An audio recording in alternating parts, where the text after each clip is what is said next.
ಕೈಗಾರಿಕಾ ಪ್ರದೇಶದ ವ್ಯಾಪ್ತಿನಲ್ಲಿ national institute personal management ಅಂತ ಹೇಳ್ಬಿಟ್ಟು ಒಂದು ಫಾರಮ್ ಅದು ಈ ದೇಶದಲ್ಲೆಲ್ಲ ಕಡೆನೂ ಅದು ಫಾರಮನ್ನು ನಡೀತಾ ಇದೆ.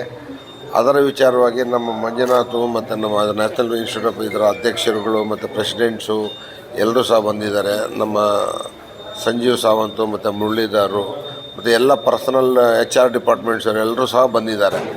ಈ ಕಾರ್ಯಕ್ರಮಕ್ಕೆ ನನ್ನನ್ನು ಬಂದು ಇನಾಗ್ರೇಟ್ ಮಾಡಬೇಕಂತೇಳಿ ವೈಯಕ್ತಿಕವಾಗಿ ಬಂದು ಕರೆದಿದ್ದಾಗ ಇದು ನಮ್ಮ ಕೈಗಾರಿಕಾ ಸಂಘ ಮತ್ತು ಮಾಲೀಕರು ಮತ್ತು ನಮ್ಮ HR ಡಿಪಾರ್ಟ್ಮೆಂಟ್ ಎಲ್ಲ ನಮ್ಮದು ಒಂದೇ ಡಿಪಾರ್ಟ್ಮೆಂಟ್ ಆಗಿರೋದ್ರಿಂದ ಇದಕ್ಕೆ ನಾನು ಇವತ್ತು ಬಂದು ಉದ್ಘಾಟನೆಗೆ ಬಂದಿದ್ದೀನಿ.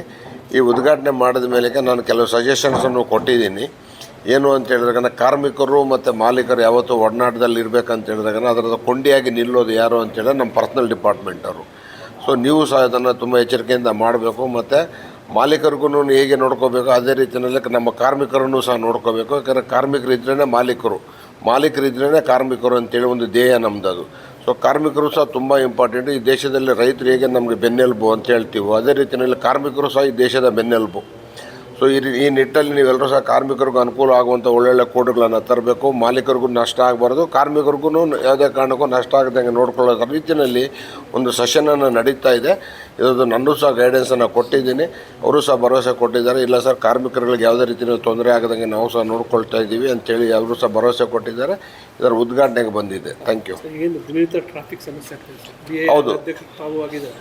ಹೌದು, ದಿನನಿತ್ಯ ಟ್ರಾಫಿಕ್ ಆಗ್ತಾ ಇದೆ. ಈಗ ಚಂದಾಪುರ ಮತ್ತು ಫ್ಲೈಓವರ್ದು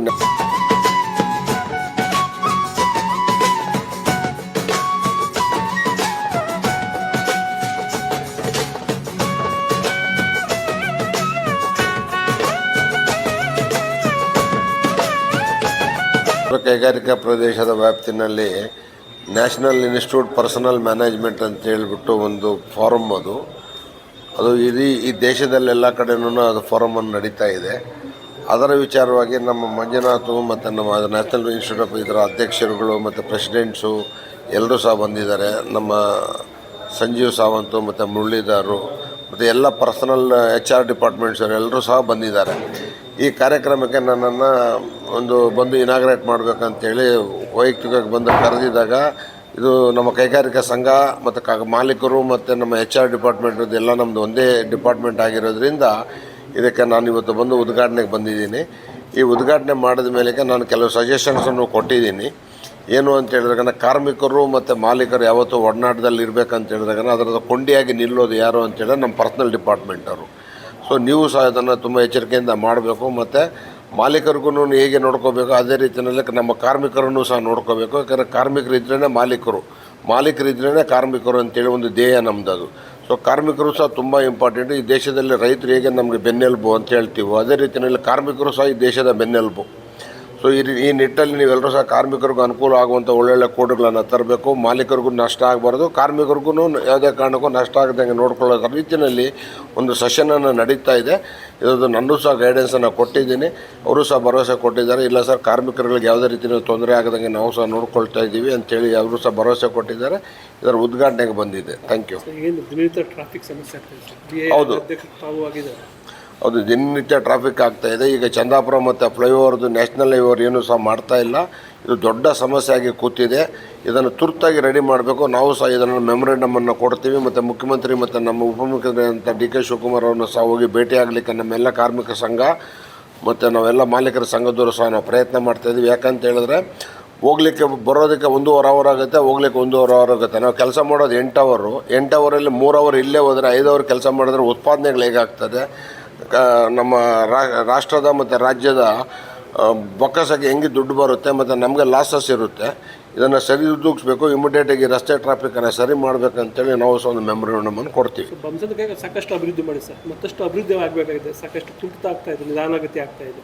ಇಲ್ಲ, ಏನು ನಿಧಾನ ಆಗ್ತಾ ಇಲ್ಲ, ಜೋರಾಗೆ ನಡೀತಾ ಇದೆ. ಇತ್ತೀಚೆಗೆ ಸ್ವಲ್ಪ ನಾವು ಸಹ ಎಲ್ಲರೂ ಸಹ ಬ್ಯುಸಿ ಇದ್ವಿ. ಈಗ ಇನ್ಮೇಲೆ ಅದನ್ನು ಕಾರ್ಯಗತ ಮಾಡ್ತೀವಿ. ಎಲ್ಲೂ ಸಹ ಎಲ್ಲ ಚೆನ್ನಾಗಿ ಕೆಲಸ ಮಾಡ್ತಾಯಿದ್ವಿ. ನೀವು ಸಹ ಮಾಧ್ಯಮದವ್ರು ನೋಡ್ತಾ ಇದ್ದೀರಲ್ಲ ಸ್ವಾಮಿ, ಎಲ್ಲಿ ಸ್ವಾಮಿ ಕಡಿಮೆ ಮಾಡಿದ್ದೀವಿ? ಮಾಡ್ತಾನೇ ಇದ್ದೀವಿ. ಇನ್ನೂ ಜಾಸ್ತಿ ಆಗಬೇಕು ಅಂತ ಹೇಳಿದ್ರೆ ನಾವು ಮಾಡುವಂಥ ವ್ಯಾಪಾರ ಎಲ್ಲ ಬಿಟ್ಬಿಟ್ಟು ಬರೀ ನೀವು ಕೈಗಾರಿಕಾ ಸಂಘಕ್ಕೋಸ್ಕರನೇ ಕೆಲಸ ಮಾಡಬೇಕು ಅಂತ ಅನಿಸ್ತಾ ಇದೆ. ನೋಡುವ, ಪ್ರಯತ್ನ ಮಾಡಲಿಕ್ಕೆ. ನನ್ನ ಹೆಸರು ಬಸವರಾಜ್ ಅಂತೇಳಿ, NIPM ರಾಷ್ಟ್ರೀಯ ಅಧ್ಯಕ್ಷ. ನಾನು ಮೊದಲು ಕರ್ನಾಟಕ ವಿಭಾಗದ ಅಧ್ಯಕ್ಷನಾಗಿದ್ದೆ. ನಮ್ಮ ಸ್ನೇಹಿತರಾದಂಥ ದಿನೇಶ್ ಅವರು, ನಾವು ಪ್ರಭು ಅವರು, ಮಂಜುನಾಥ್ ಮತ್ತು ಕಾಂತರಾಜು, ಸಿದ್ಲಿಂಗ್ ಕಟಾವ್ಕರ್ ನಾವು HR ಪ್ರೊಫೆಷನಲ್ಸ್ನ ರೆಪ್ರೆಸೆಂಟ್ ಮಾಡ್ತೇವೆ. ನಮ್ಮದು ರಾಷ್ಟ್ರೀಯ ಮಟ್ಟದ ಸಂಸ್ಥೆ.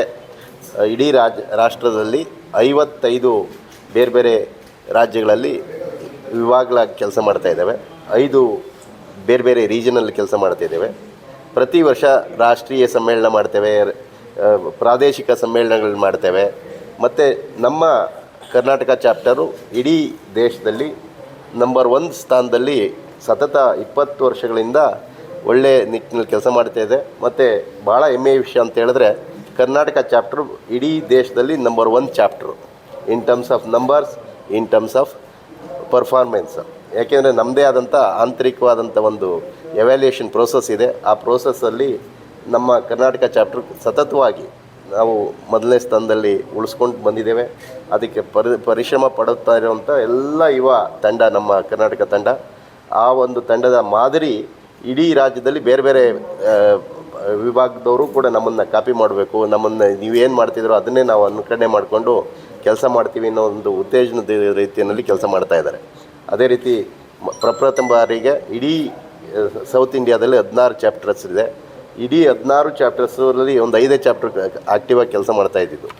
ಈಗ ಕಳೆದ 2 ವರ್ಷದಲ್ಲಿ ನಾವೆಲ್ಲ ಸೇರಿ, ನಾನು ಜನರಲ್ ಸೆಕ್ರೆಟರಿಯಾಗಿ ಕೆಲಸ ಮಾಡಿದಂಥ ಅವಧಿನಲ್ಲೂ ಕೂಡ ಎಲ್ಲ 16 ಚಾಪ್ಟರ್ನು ವೈಯಕ್ತಿಕವಾಗಿ ಭೇಟಿ ಕೊಟ್ಟು ಅನೇಕ ಕಾರ್ಯಕ್ರಮಗಳನ್ನ ಉತ್ತೇಜನ ಕೊಟ್ಟು ಅಲ್ಲಿ ಚಾಪ್ಟ್ರಲ್ಲಿ ಇದ್ದಂಥ ಸಮಸ್ಯೆಗಳನ್ನ ಬಗೆಹರಿಸಿ ಇವತ್ತು 16 ಚಾಪ್ಟ್ರನ್ನು ಆ್ಯಕ್ಟಿವಾಗಿ ಮಾಡಿದ್ದೇವೆ. ಇದಕ್ಕೆ ಉದಾಹರಣೆ ಅಂತ ಹೇಳಿದ್ರೆ, ನಿನ್ನೆ ಒಂದು ಕಾರ್ಯಕ್ರಮ ಮೈಸೂರಲ್ಲೊಂದು ಕಾರ್ಯಕ್ರಮ ಆಯಿತು, ಮಂಗಳೂರಲ್ಲೊಂದು ಕಾರ್ಯಕ್ರಮ ಆಯಿತು, ಇವತ್ತು ಇಲ್ಲಾಗ್ತಾಯಿದೆ. ಇದೇ ರೀತಿ ಸತತವಾಗಿ ಪ್ರತಿ ದಿವಸ ಒಂದಲ್ಲ ಒಂದು ಚಾಪ್ಟ್ರು ಒಂದು HR ಪ್ರೊಫೆಷನಲ್ಸ್ಗೆ ಅನುಕೂಲ ಆಗುವಂಥ, ಇಂಡಸ್ಟ್ರೀಸ್ಗೆ ಅನುಕೂಲ ಆಗುವಂಥ, ದೇಶದ ಕಾನೂನು ಪಾಲನೆ ಮಾಡಲಿಕ್ಕೆ. ಯಾಕೆಂದರೆ ಇವತ್ತು ನಾವು ಮೇಯ್ನ್ ಉದ್ದೇಶ ಇವತ್ತು ಸೇರಿರೋದು 4 ಲೇಬರ್ ಕೋಡ್ಸ್ನ ಸರ್ಕಾರ ಈಗಾಗಲೇ ಜಾರಿಗೆ ತಂದಿದೆ. ಅದನ್ನು ಇಂಪ್ಲಿಮೆಂಟ್ ಮಾಡೋವಂಥದ್ದು ಆಯಾ ರಾಜ್ಯಗಳಿಗೆ ಬಿಟ್ಟಿರುತ್ತೆ. ಆ ರಾಜ್ಯಗಳು ರೂಲ್ಸ್ ಮಾಡಬೇಕಾಗಿದೆ. ಅದಕ್ಕೆ ನಾವು ಸರ್ಕಾರ ಜೊತೆ ಕೆಲಸ ಮಾಡಿ ಆ ರೂಲ್ಸಲ್ಲಿ ಏನೇನು ಇರಬೇಕು ಅನ್ನೋದನ್ನು ನ್ಯೂನತೆಗಳು, ಈ ಕಾನೂನಲ್ಲಿ ಏನು ನ್ಯೂನತೆ ಇದೆ ಅದನ್ನು ಕಾರ್ಮಿಕರು ಮತ್ತು ನಮ್ಮ HR ಪ್ರೊಫೆಷನಲ್ಸ್ ಇಬ್ಬರೂ ಸೇರಿ ನಾವು ಅದಕ್ಕೆ ಸಲಹೆ ಕೊಟ್ಟಿದ್ದೇವೆ. ಅದ್ರ ಮೂಲಕ ಲೇಬರ್ ಕೋಡ್ ಬಂದರೆ, ಕರ್ನಾಟಕದಲ್ಲೂ ಲೇಬರ್ ಕೋಡ್ ಇಂಪ್ಲಿಮೆಂಟ್ ಆದರೆ ಈ ಸಣ್ಣ ಪುಟ್ಟ ಏನು ತೊಡಕುಗಳಿದೆ ಅದು ನಿವಾರಣೆಯಾಗಿ ಸುಲಲಿತವಾಗಿ ಬಿಸ್ನೆಸ್ ಮಾಡಲಿಕ್ಕೆ ಅನುಕೂಲ ಆಗುತ್ತೆ. ಸೊ ಸಾಕಷ್ಟು ಆರೋಪ ಇದೆ ಸರ್, ಕೋಡ್ ವಿರೋಧ ವ್ಯಕ್ತಪಡಿಸ್ತಾರೆ ಸರ್, ಪ್ರತಿಭಟನೆ ಕೂಡ ಕೋಡ್ ಬಗ್ಗೆ ವಿರೋಧ 4 ವರ್ಷದಿಂದಲೂ ಆಗ್ತಾಯಿತ್ತು. ಕೇಂದ್ರ ಸರ್ಕಾರ ಈ ಕೋಡ್ಗಳನ್ನ ತಂದು 4 ವರ್ಷ ಆಗಿದೆ. ಇಂಪ್ಲಿಮೆಂಟ್ ಮಾಡಲಿಕ್ಕೆ ನೋಟಿಫಿಕೇಷನ್ ಬಂದಿರೋದು 21 ನವಂಬರಲ್ಲಿ. ಆದರೂ ಈಗ ಬೇರೆ ಯಾವುದೇ ಇದು ಇರಲಿಲ್ಲ. ಯಾಕೆಂದರೆ ನಿಮಗೂ ಗೊತ್ತಿದೆ, ನಮ್ಮ ದೇಶ ಆರ್ಥಿಕವಾಗಿ ಇಡೀ ಪ್ರಪಂಚದಲ್ಲೇ ಪ್ರಗತಿ ರೇಟ್ನಲ್ಲಿ 8.2 GDPನಲ್ಲಿ ನಾವು ಮೊದಲನೇ ಸ್ಥಾನದಲ್ಲಿದ್ದೀವಿ. ಆ ಸ್ಥಾನ ಉಳಿಸ್ಕೊಬೇಕು, ಇನ್ನೂ ಹೆಚ್ಚಿನ ಪ್ರಗತಿ ಕಾಣಬೇಕು ಅಂತ ಹೇಳಿದ್ರೆ ಈಸ್ ಆಫ್ ಡೂಯಿಂಗ್ ಬಿಸ್ನೆಸ್ ಅಂತಾರೆ. ಅಂದರೆ ನಮ್ಮಲ್ಲಿ ಕಾನೂನು ತೊಡಕಿರ್ಬೋದು, ಸರ್ಕಾರದ ತೊಡಕಿರ್ಬೋದು, ಇನ್ಫ್ರಾಸ್ಟ್ರಕ್ಚರ್ ತೊಡಕಿರ್ಬೋದು, ಅದನ್ನು ನಿವಾರಣೆ ಮಾಡಬೇಕು. ಆ ನಿಟ್ಟಿನಲ್ಲಿ ಕೇಂದ್ರ ಸರ್ಕಾರ ಎಲ್ಲ ಕ್ಷೇತ್ರದಲ್ಲೂ ತಂದಿದೆ. ಇವಾಗ GST ರಿಫಾರ್ಮ್ಸ್ ತಂದಾಗೂ ವಿರೋಧ ಇತ್ತು. ಇವತ್ತು GST ಎಷ್ಟು ಸುಲಲಿತವಾಗಿದೆ ಅಂತ ಹೇಳಿದ್ರೆ ಬಿಸ್ನೆಸ್ಗೆ ಅಷ್ಟೇ ಅನುಕೂಲ ಆಗಿದೆ. ಅದೇ ರೀತಿ ಇಡೀ ಪ್ರಪಂಚದಲ್ಲಿ ಭಾರತ ದೇಶವನ್ನು ಒಂದು ಒಳ್ಳೆಯ ಕೇಂದ್ರ, ನಾವು ಅಲ್ಲೋಗಿ ಬಿಸ್ನೆಸ್ ಮಾಡ್ಬೋದು ಒಂದು ಭರವಸೆ ಬಂದಿದೆ. ಆ ಒಂದು ನಿಟ್ಟಿನಲ್ಲಿ ನಾವು ಚಿಕ್ಕ ಪುಟ್ಟ ಕಾನೂನು ತೊಡಕುಗಳೇನಿತ್ತು, ಯಾಕೆಂದರೆ ಉದಾಹರಣೆಗೆ ಮೊದಲು 100 ಜನಕ್ಕಿಂತ ಜಾಸ್ತಿ ಕಾರ್ಮಿಕರಿದ್ದರೆ ಒಂದು ಕಾರ್ಮಿಕರು ತೆಗಿಬೇಕಾಗಲಿ, ಅದನ್ನು ಮುಚ್ಚಬೇಕಾಗಲಿ, ಅಥವಾ ಅವರು ಸ್ಟ್ರೈಕ್ ಮಾಡಬೇಕಾಗಲಿ ಗೌರ್ಮೆಂಟ್ಸಿಂದ ಸರ್ಕಾರದಿಂದ ಪರ್ಮಿಷನ್ ಬೇಕಾಯಿತು. ಅದು ಇವಾಗ 300 ಸಂಖ್ಯೆಗೆ ಏರಿಸಿದ್ದಾರೆ. ಎಷ್ಟೋ ಚಿಕ್ಕ ಪುಟ್ಟ ಕಂಪ್ನಿಗಳು ಇವತ್ತು ಅವರು ಸ್ವತಂತ್ರವಾಗಿ ಅವರ ಅನಿಸಿಕೆಗೆ ಅನುಗುಣದಂತೆ ಬಿಸ್ನೆಸ್ ಮಾಡಲಿಕ್ಕೆ ಅನುಕೂಲ ಆಗಿದೆ. ಆ ರೀತಿಯಲ್ಲಿ ಕಾರ್ಮಿಕರು ವಿರೋಧ ಮಾಡ್ತಾಯಿದ್ದಾರೆ. ಕೆಲವು ಇನ್ನೂ ಹೆಚ್ಚಿನ ಸುಧಾರಣೆ ಆಗಬೇಕಂತೇಳಿ ಮಾಲೀಕರು ಇದು ಮಾಡ್ತಾಯಿದ್ದಾರೆ. ಮುಂದಿನ ದಿನಗಳಲ್ಲಿ ಚಿಕ್ಕ ಪುಟ್ಟ ಏನೇ ವ್ಯತ್ಯಾಸಗಳಿದ್ದರೆ ಸರ್ಕಾರ ಕೂಡ ಅದನ್ನು ಗಮನ ಹರಿಸಿ ಅಮೆಂಡ್ಮೆಂಟ್ ಮಾಡಿ, ಸೂಕ್ತವಾದಂಥ ಅಮೆಂಡ್ಮೆಂಟ್ ಮಾಡಿ ಇಂಪ್ಲಿಮೆಂಟ್ ಮಾಡಲಿಕ್ಕೆ ದಿನೇಶ್ ಅಂತ NIPM ಕರ್ನಾಟಕ ಚಾಪ್ಟರ್ನ ಹಿಂದಿನ ಅಧ್ಯಕ್ಷ. ಈ NIPM ಅನ್ನೋ ಸಂಸ್ಥೆ ಈ ಮಾನವ ಸಂಪನ್ಮೂಲ ಅಧಿಕಾರಿಗಳ ಅಭಿವೃದ್ಧಿಗಳಿಗೆ ಅವರನ್ನು ತರಬೇತಿಗೊಳಿಸೋದಕ್ಕೆ ಮುಖ್ಯವಾಗಿ ಕಾರ್ಯನಿರ್ವಹಿಸಿದೆ.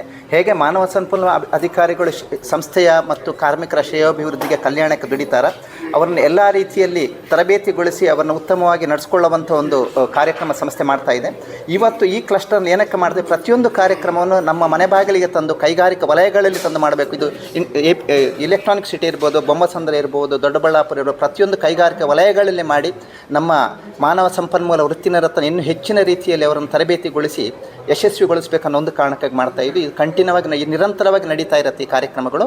ಈ ಕಾರ್ಯಕ್ರಮಗಳನ್ನು ಮಾಡಿದ ಇಲ್ಲಿನೆಲ್ಲ ಸ್ನೇಹಿತರಿಗೆ ಮತ್ತೊಮ್ಮೆ ಪ್ರೀತಿಯ ಧನ್ಯವಾದಗಳು ತಿಳಿಸ್ತಾ